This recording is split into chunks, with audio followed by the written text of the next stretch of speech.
Bonjour à tous, je m'appelle Aurélie. Mon travail consiste à vous accompagner dans l'évolution de votre carrière. Après avoir constaté que de nombreuses personnes cherchent à découvrir de nouveaux métiers, j'ai décidé de partir à la découverte de salariés et de chefs d'entreprise qui acceptent de partager avec nous leur expérience. Chez Super Compétences, nous mettons notre expertise à votre service pour que vos projets prennent vie. Je suis très contente de vous partager l'enquête métier du jour. Vous êtes prêts? C'est parti!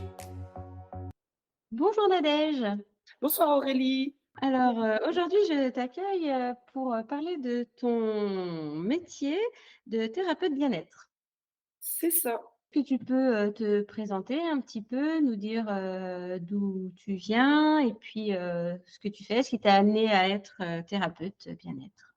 Thérapeute énergétique, donc ça, c'est très vaste et ça regroupe beaucoup de choses parce qu'il y a beaucoup d'outils qu'on peut utiliser. Donc moi, j'ai fait une formation en biomagnétisme en 2010. J'avais travaillé dans un cabinet avec plusieurs thérapeutes sur Pont-Nouveau. Et après, chacun a pris un peu ses différentes directions. Et du coup, maintenant, j'exerce au Cocon de Cléa. Je prends mes rendez-vous au Cocon de Cléa à Saint-Bénigne. Et donc, tu fais ce travail en tant qu'indépendante, du coup, Oui. donc en quoi consistent, tes séances? Qu'est-ce que Alors, tu j'ai fait, donc j'ai appris le biomagnétisme, le Reiki, la connexion à l'âme. J'ai un mix pendant les séances en fonction de ce que la personne a comme problématique. En magnétisme, si tu veux, tu peux très bien me dire que tu as mal au genou et je peux très bien atterrir à ton ventre ou à ton épaule parce que je suis la douleur avec mes mains et voilà, je la traite comme ça. Mais je vais aussi me connecter pour savoir quelle est la problématique profonde, des choses des fois qui arrivent et que tu n'as pas forcément envie de me dire, mais que je sens. Et du coup, voilà, après, il s'agit d'amener le sujet qui est parfois délicat, tout doucement pour que la personne en prenne conscience. C'est un métier très spirituel, du coup? Spirituel et aussi une bonne dose de psychologie. Je pense que Christelle te le dirait. Voilà, tu peux pas heurter les gens, tu peux pas aller au frontal. Oui, il y a des sujets qui sont très délicats. Les gens arrivent quand les gens arrivent, ils sont dans l'émotionnel, ils sont dans la souffrance, donc ils sont fragiles. Donc tu peux pas leur dire, ouais, bah, vous faites pas ce qu'il faut. Ça, c'est pas un discours de thérapeute. Je Mmh. veux dire, il faut amener la personne à prendre conscience qu'effectivement, elle ne fait pas tout à fait ce qu'il faut. Mais il faut que ce soit elle. Je veux dire, en tant que thérapeute, on guérit personne. On ne soigne personne. On enclenche des prises de conscience on enclenche ta propre auto-guérison, mais on ne guérit absolument personne. Quelqu'un qui vient pour une tendinite que je traite, s'il continue d'aller jouer au rugby ou au tennis avec sa tendinite alors que tu lui as dit que pendant 4 semaines il fallait du repos, bah, je peux Oui. rien faire pour lui. Je veux dire, il reviendra dans 4 semaines en me disant ah, j'ai toujours mal. Bah oui, oui, normal. Après, il y a des sujets, il y a des douleurs, donc je traite des douleurs physiques et puis des douleurs émotionnelles. D'accord. Tu reçois quel type de public? Adulte, enfant, tout? Tout public. Tout public. De, de, j'ai fait des bébés qui avaient eu des naissances difficiles et j'ai le souvenir d'un bébé là qui avait quoi, 1 mois. Moi, elle devait avoir 1 mois cette petite. Et elle a eu une naissance très difficile. Elle avait avalé du liquide amniotique apparemment. Puis elle régurgitait tout le temps, elle digérait mal. Enfin, et donc les parents me l'ont amenée.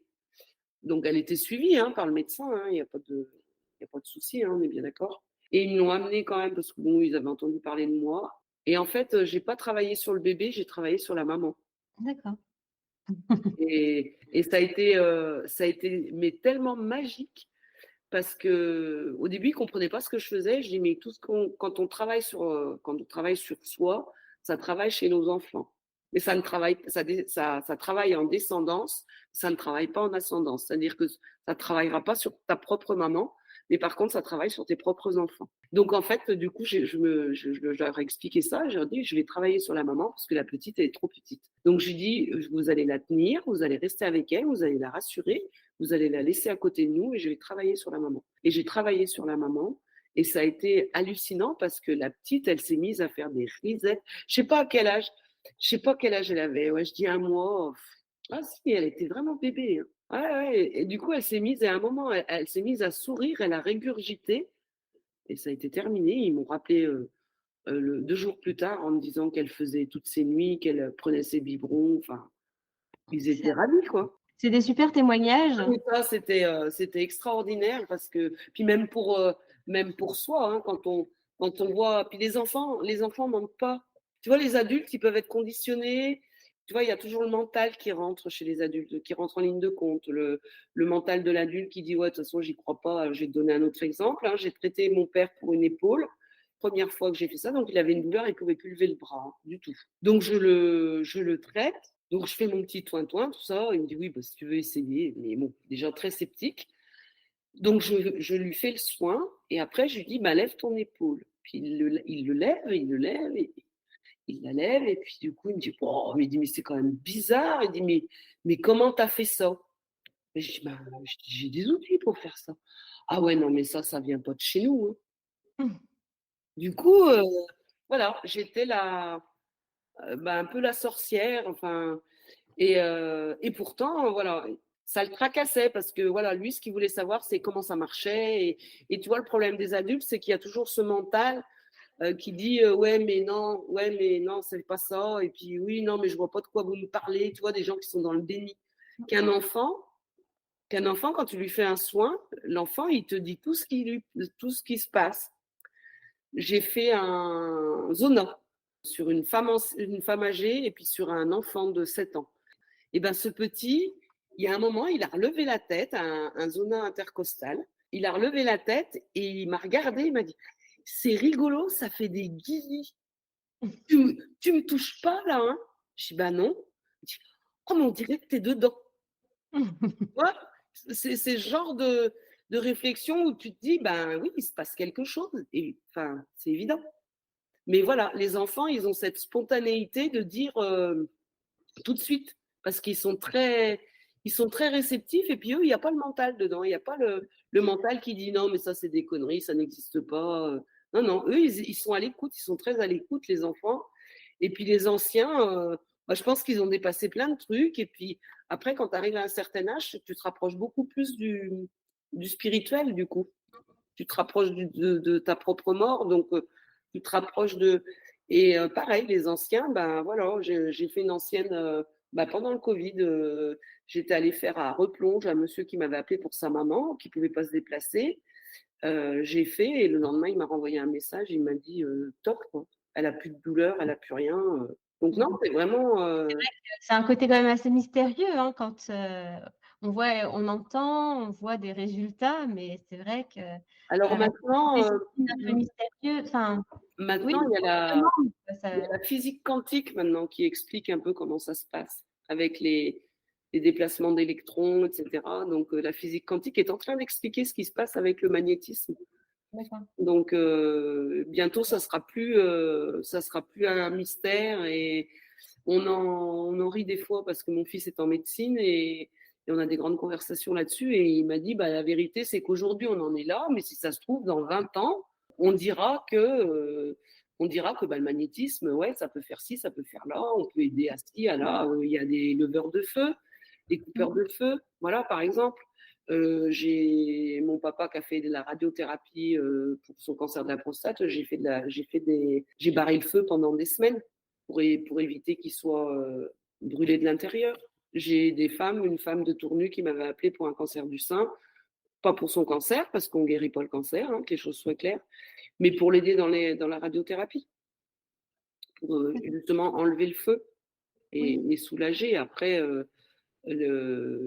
on a besoin de la médecine et jamais on dira qu'il faut arrêter les traitements ou quoi que ce soit. On est là en complément, on n'est pas là pour guérir, quoi. C'est pas notre métier. C'est pas notre métier. Est-ce que tu travailles en équipe avec d'autres, professionnels parfois? Non, c'est quelque chose que j'aimerais bien faire des ateliers communs, genre un peu je sais pas si tu connais les violettes. Oui. Ouais, voilà. Bon, bah, j'aimerais bien faire ce type de heu, ou ou à plusieurs, où moi j'avais testé des journées bonheur, voilà, où il y avait plusieurs thérapeutes et tu payes ta journée et puis il y a tout un cheminement dans la journée, où tu suis plusieurs thérapeutes. Donc il y en a un qui va faire l'émotionnel, l'autre qui va faire, du physique et puis un autre qui va te faire du relooking, enfin j'en sais rien, un truc qui se suit, quoi. Ça j'aimerais beaucoup, c'est quelque chose que j'aimerais bien ça, ouais. Trouver à Faudrait faire une trouver journée, les partenaires, quoi. comment? Faudrait trouver les partenaires. Oui, c'est ça. Mais je suis plus à l'aise, je pense que voilà, j'ai fait des ateliers, logosynthèse. Je pense que je suis plus à l'aise en groupe, enfin plus à l'aise. C'est pas du tout le même, c'est pas du tout la même, Pratique. c'est pas du tout la même pratique. Je fais pas des soins, collectifs. Je fais découvrir des outils parce que moi je considère que celui qui est un peu curieux et qui veut vraiment prendre conscience des choses, de ses souffrances, se connaître soi-même, il est capable d'aller chercher des outils. Et il y a des outils qui sont gratuits et qui sont très efficaces sans aller systématiquement, se payer des tas de consultations. Alors je ne prêche pas pour ma paroisse, hein, mais c'est vrai que moi j'ai utilisé beaucoup d'outils, qui m'ont beaucoup aidée, mais parce que j'ai été curieuse, parce que j'ai voulu apprendre, parce que après, je suis comme les autres, quand que j'ai un blocage, quelque chose qu'on n'arrive pas à nettoyer pour soi, bah, je fais comme les autres, je vais voir, un thérapeute, qui peut m'aider, à prendre du recul parce que je suis trop prise dans ma problématique et j'arrive pas à la solutionner. Bah, du coup, voilà, je vais voir un thérapeute et puis, comme Chris, par exemple, pour de la kinésiologie ou voilà, pour essayer de débloquer le truc. Voilà. Oui, et parce que du coup, c'est aussi un métier, fatigant émotionnellement, même peut-être Non, physiquement, non? Tu non, récupères pas un peu non, l'énergie, non. on entend des fois Alors, moi, je les pars toujours, magnétismes, ouais, non, moi, je pars toujours du principe, la différence entre le biomagnétisme et le magnétisme. Je vais te faire une image. Tu as, un vase d'eau sale. Le magnétiseur, il recharge en eau propre jusqu'à ce que la carafe soit pleine d'eau propre. d'accord, Nous, en biomagnétisme, on passe par ce qu'on appelle des cuvettes dans le corps. Et en fait, c'est comme ça revient à dire qu'on vide déjà le pot et après on recharge. Et puis l'énergie qu'on utilise, c'est pas la nôtre. Nous, on n'est que canal. d'accord. On prend l'énergie, du soleil, du ciel, de la terre. On n'est que canal. Donc moi, non, je ne suis jamais fatiguée après un soin. Au contraire, parce que comme l'énergie me traverse, du coup, ça me nettoie aussi. Enfin, en même temps, ça me nettoie aussi. Donc non, j'ai jamais été, fatiguée d'un soin, aussi longtemps qu'il ait pu durer. Il y a des soins, tu vois, les soins du dos, par exemple, en biomagnétisme, c'est presque 3 jours d'affilée et c'est 1 heure D'accord. le soin. Ça m'a jamais, non. Je suis même, alors quand je dis que je suis détendue, c'est pas ça, c'est que quand je fais le soin, je suis ailleurs. C'est-à-dire que c'est mon corps et mon inconscient qui travaillent et mon mental lâche prise. Donc je suis réceptive à tout ce que je peux recevoir de la personne au niveau du corps, des douleurs, des émotions. Mais du coup, mon mental se repose. Donc forcément, je suis détendue après un soin. Mais fatiguée, ça peut arriver. Ça arrive, oui, je suis fatiguée, mais parce que j'ai fait une journée de boulot avant. Tu vois, ça serait plus ça. Mmh. Mais quand j'étais, à mon compte, à temps plein, enfin à temps plein et que je faisais thérapeute, au cabinet, à Pont-de-Vaux, je prenais mes rendez-vous comme je voulais et j'avais des jours attitrés pour les rendez-vous. Je pouvais faire 6 ou 7 rendez-vous dans la journée, ça me fatiguait pas. D'accord. Là, ce qui aurait tendance à me fatiguer maintenant, c'est que si je prends des rendez-vous, c'est le soir et le soir, j'ai déjà fait ma journée de boulot, j'ai déjà fait mes 7 heures de boulot. Enfin, moi, j'ai attaqué à 9 heures, je finis à 18, je vais refaire un soin à 7 heures. Ben oui, effectivement, là, je suis fatiguée, mais c'est surtout que je suis fatiguée de ma journée. Je suis pas, c'est pas le soin en Oui, lui-même, pas en le fait. soin en lui-même. Mmh. Donc du coup, c'est une belle transition sur les horaires, liés à ce travail. Toi, tu le fais en complément de ton autre travail, donc c'est Oui, plutôt, donc sur rendez-vous, sur en rendez-vous. fonction des disponibilités des salles, au compte Cléa. C'est l'impératif. D'accord. Donc voilà. Donc c'est Après, plutôt voilà. le soir et les week-ends, quoi, et le Oui, samedi? oui, ça peut être que les soirs et le samedi, ouais. Mmh. tard le soir, tu peux prendre ça c'est ce que tu t'es Ah, enfin, c'est en fonction de Karine au cocon de Cléa, à quelle heure elle ferme. Mais oui, en principe, j'y vais à 6h30, je pars à 8h, ouais, voilà, jusqu'à 20h, quoi. Ouais, je peux pas prendre de rendez-vous le soir. c'est ça. Selon J'en prends qu'un le soir si j'ai besoin d'en prendre. selon toi, quelles sont les compétences attendues pour, faire ce travail? Beaucoup de bienveillance, beaucoup de compassion, l'altruisme évidemment. Ça, c'est pas vraiment des compétences, c'est des qualités, j'ai envie de dire pareil, la curiosité toujours de s'informer, de se former à des nouvelles techniques, pas technologies, mais des nouvelles techniques. Parce que toutes les techniques évoluent. Moi, je pars du principe qu'il y a un tronc commun, tout ce qui est dans la spiritualité, tu vois, toutes les techniques qu'on peut connaître, le Lao Chi, le Reiki, le soin elfe, les soins, tout ce que tu veux. Il y a un tronc, puis il y a des branches. Le tronc est toujours le même. Après, quelle que soit la technique, il y a des techniques qui vont plus te parler que d'autres. Moi, par exemple, la lithothérapie, j'accroche pas. J'ai des pierres, je m'en sers, mais pour moi. Mais ça ne me viendra pas à l'idée et je ne maîtrise pas assez cette technique-là pour utiliser les pierres en soins. D'accord. Moi, je serais plus fleur de bac, parce que je fais les fleurs de bac, ou de l'aromathérapie. Mais voilà, par exemple, voilà, la lithothérapie, je sais que ça existe, je sais comment ça fonctionne, mais c'est pas mon outil. Il faut apprendre à s'approprier l'outil. Et tous les outils ne te correspondent pas. C'est un peu comme un client qui va chez un magnétiseur. Il y en a chez qui ça marche pas. Moi, par exemple, l'hypnose ne marche pas sur moi, ne fonctionne pas. Ou alors, ça fonctionne 15 jours, mais l'hypnose, c'est vraiment pas mon outil. Moi, pour travailler sur moi, non. C'est pas. Alors que j'adore ça, hein, je trouve ça chouette. Mais l'hypnose, ben, c'est pas mon. Je suis pas réceptive. La kinésio, ça marche super bien sur moi, par exemple. Donc, quand tu vas apprendre une technique, il faut vraiment t'approprier la technique, savoir si elle te plaît. Et quand tu te l'es approprié, tu vois, comme le biomagnétisme, moi j'adore ça, je l'utilise quasiment dans tous mes soins. À un moment ou à un autre, je l'utilise quand même, parce que je vais enlever des petites douleurs à droite, à gauche. Enfin, voilà. Comme je suis en magnétisme, comme je suis la douleur, par exemple, si tu as une inflammation quelque part. Donc, du coup, j'ai appris à faire les tendinites, les sciatiques, les cruralgies, etc., en biomagnétisme. Et c'est vrai que c'est un outil que j'aime beaucoup. Voilà, j'ai fait une formation. Puis il y a la différence entre les hommes et les femmes. Les femmes se racontent plus facilement que les hommes. Donc les hommes, on a quand même plus de femmes que d'hommes qui viennent en consultation. Mais les hommes, quand ils viennent, ils veulent des choses brèves où ils n'ont pas besoin de se raconter. C'est toujours le point délicat quand tu appuies sur le petit bouton pouf, le papa était comme ça ou la maman était comme ça. Et tu sens que ça pousse et oups là, où est-ce qu'elle va là? Où est-ce qu'elle va? Et du coup, voilà, les hommes préféreront beaucoup les thérapies brèves où il n'y a pas besoin de se raconter. Ils ont une douleur, tu leur enlèves la douleur, point. Oui, ils n'ont pas besoin de passer par 50 Dans 6 mois, mais voilà, faut pas aller gratter là où ça leur fait mal. Pas la peine. Qu'une femme, elle va venir se décharger de ses émotions. Donc elle va être plus à l'écoute de ce que tu vas lui dire et elle va être plus encline à te raconter. D'accord, très bien. Donc c'est une profession qui s'exerce principalement en libéral?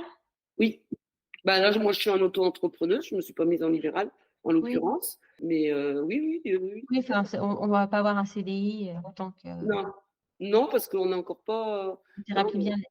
on n'est encore pas entré dans les hôpitaux à part les barreurs de feu, ouais. Oui, d'accord. Est-ce que c'est facile de se mettre à son compte et d'en vivre? Alors se mettre à son compte, oui, d'en vivre, non. Non, non, parce que je pense il y a une grosse offre maintenant, parce que tout le monde invente sa technique, tout le monde évolue, donc il y a beaucoup sur le marché.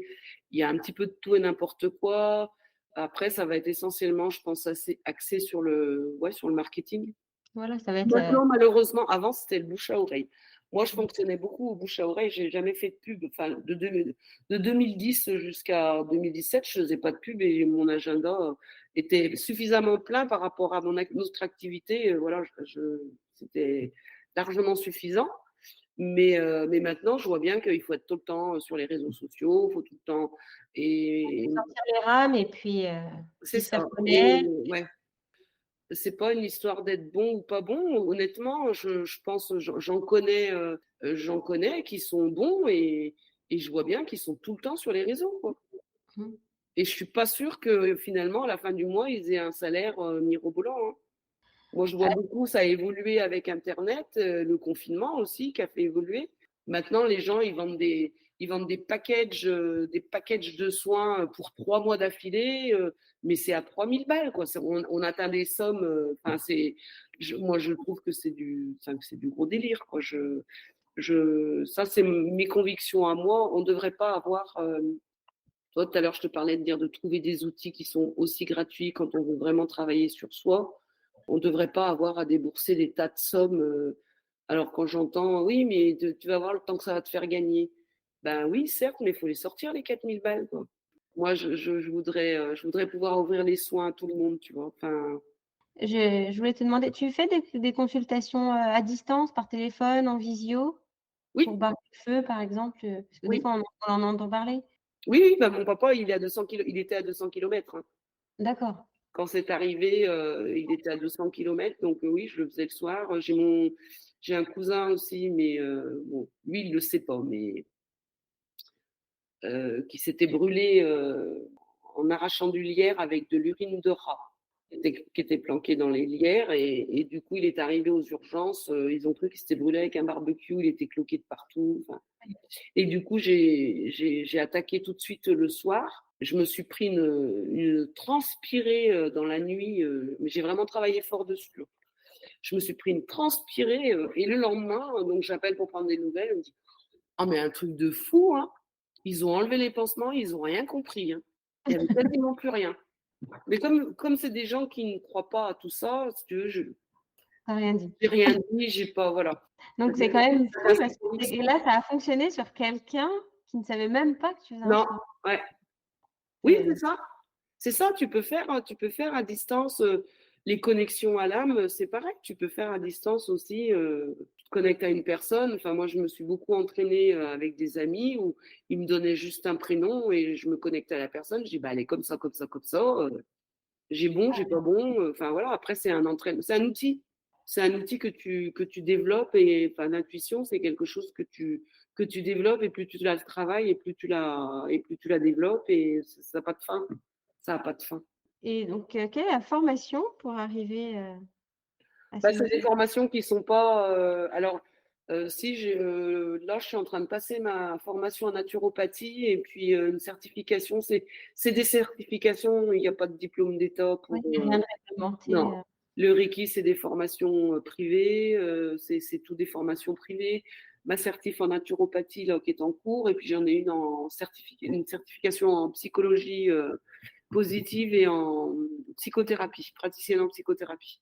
Parce que c'est quelque chose qui me passionne. À la base, je voulais être psychologue, tu vois, avant de faire mon BTS bureautique. Rien à voir. Mais j'y retourne, tu vois. Du Non, coup, mais le chemin te ramène toujours à tes premiers amours et voilà. Donc c'est vrai que c'est. Mais voilà, moi ma partie, oui, je pense que pour bien en vivre, faut avoir une offre, être très très visible et puis ça a changé. Les c'est un gens. métier de passion quand même aussi. Enfin, ça, Comment? c'est un métier vraiment de passion. Oui, en fait, j'ai deux métiers passion. J'ai l'assistance de gestion, ça me met les pieds sur terre, et puis l'autre, ça me met la tête dans les étoiles. Donc voilà, Parfait. l'équilibre parfait. Non, mais c'est ça, oui, oui, il faut être passionné, puis il faut aimer les gens. Si tu t'arrêtes au mental, au jugement ou quoi ou qu'est-ce, t'avances, enfin, tu fais rien de bien. C'est vraiment, quand tu reçois les gens, c'est vraiment de l'amour que tu leur donnes, c'est pas autre chose.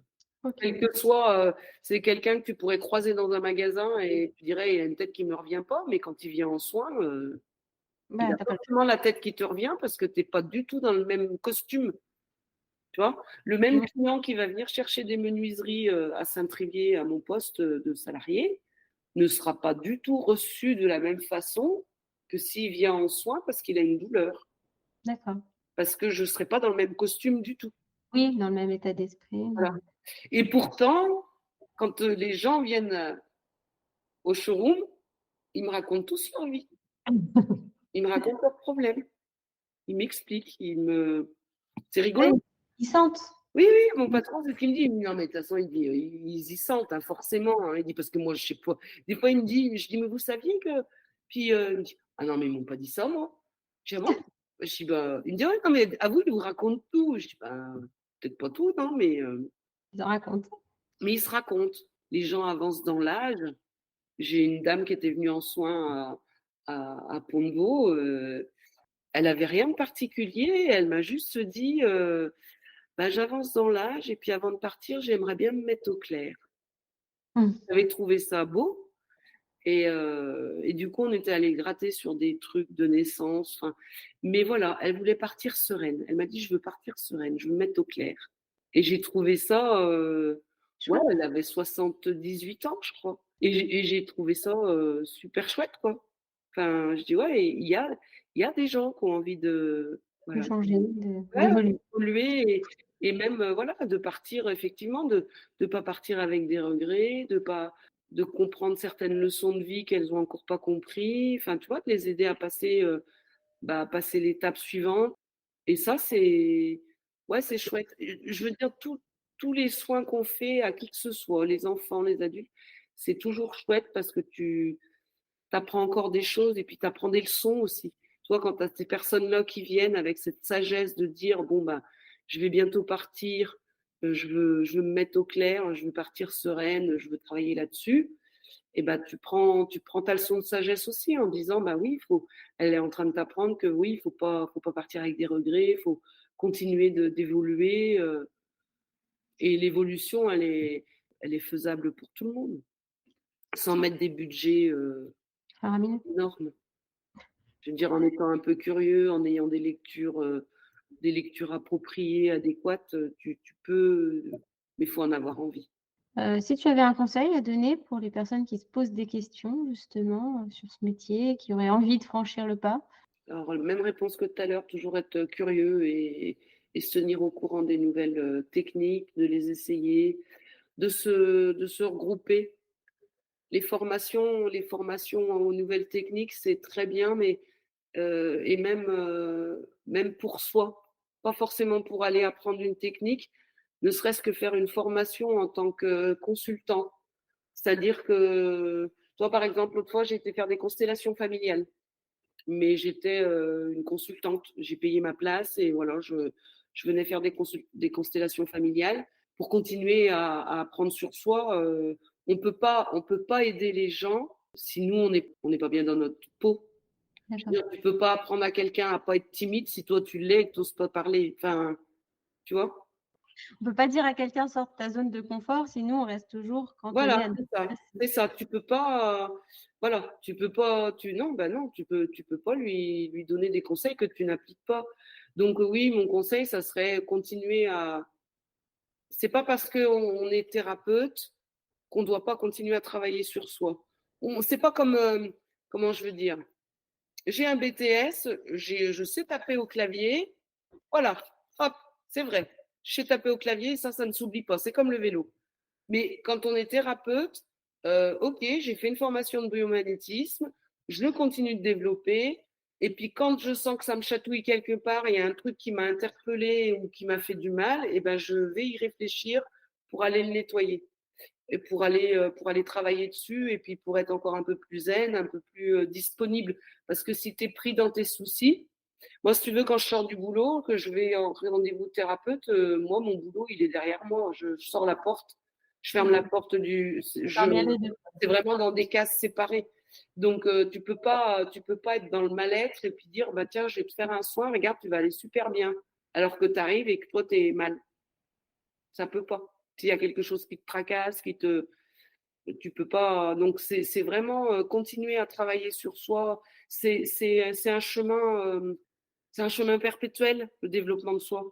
C'est le développement personnel, c'est voilà, c'est tous les jours, un petit peu tous les jours, un petit pas tous les jours et des prises de conscience. Et ça, faut pas le perdre de vue. Tu peux pas, Tu peux pas te contenter de dire: «Moi, j'ai fait une formation Reiki, tout va bien, maintenant, hop là». Ben non, non, c'est pas comme ça que ça se passe parce que tous les jours, la vie va te ramener, une blessure que tu avais pas nettoyée, un truc qui va remonter de la à la surface, tu vas dire: «Ouh là, c'est quoi ça? Ça sort d'où?» Quelqu'un qui va te mettre en colère et tu vas dire: «Oh mais non, mais j'ai pas géré ma colère».